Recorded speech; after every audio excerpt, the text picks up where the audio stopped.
Good evening and welcome to the Channel Studios here in London with your international news around the world in 5. Russian troops have launched new attacks on the Azov steelworks in Mariupol after a group of 100 civilians were evacuated. Russian-backed forces were seen firing Grad rockets in the direction of the steelworks. Despite this, the UN and Red Cross hope to oversee more civilian evacuations. Hundreds of non-combatants remain holed up underground at the sprawling factory site alongside Ukrainian fighters. A first group of evacuees from the plant were expected to arrive in a Ukrainian-controlled city on Monday, but the rescue effort ran into delays.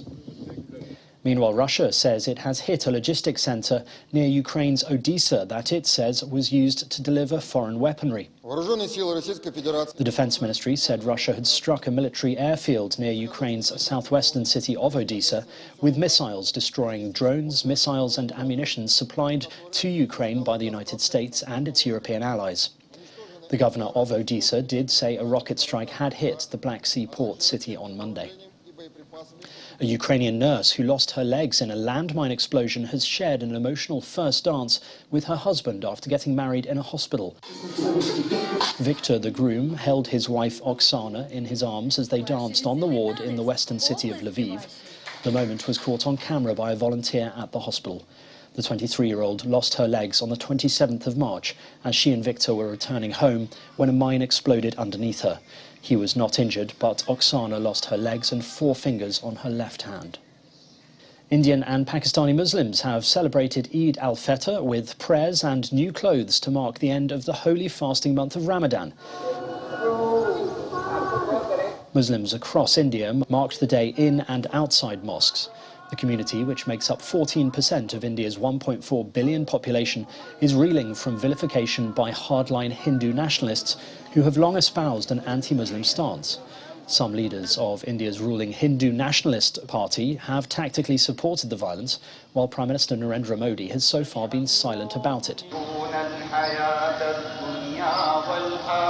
Residents in Islamabad and Lahore also marked the day with prayers and celebrations alongside families and friends. More than 67 million Filipinos have registered to vote in Monday's Philippine elections, which historically have a high turnout.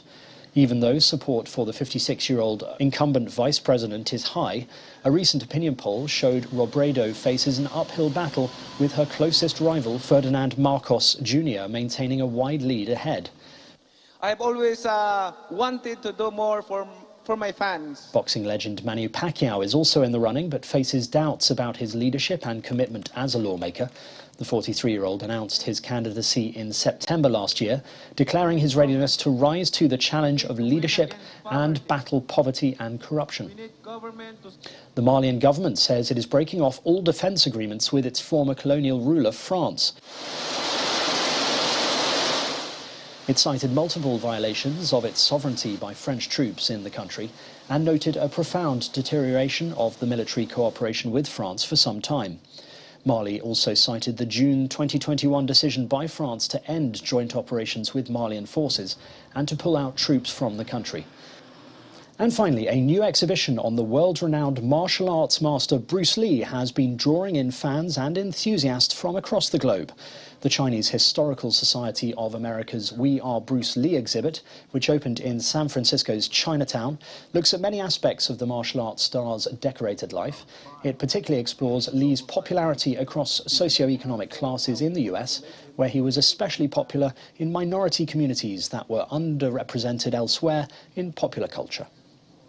And that's your international news around the world in 5. Now back to the Channel Studios in Lagos.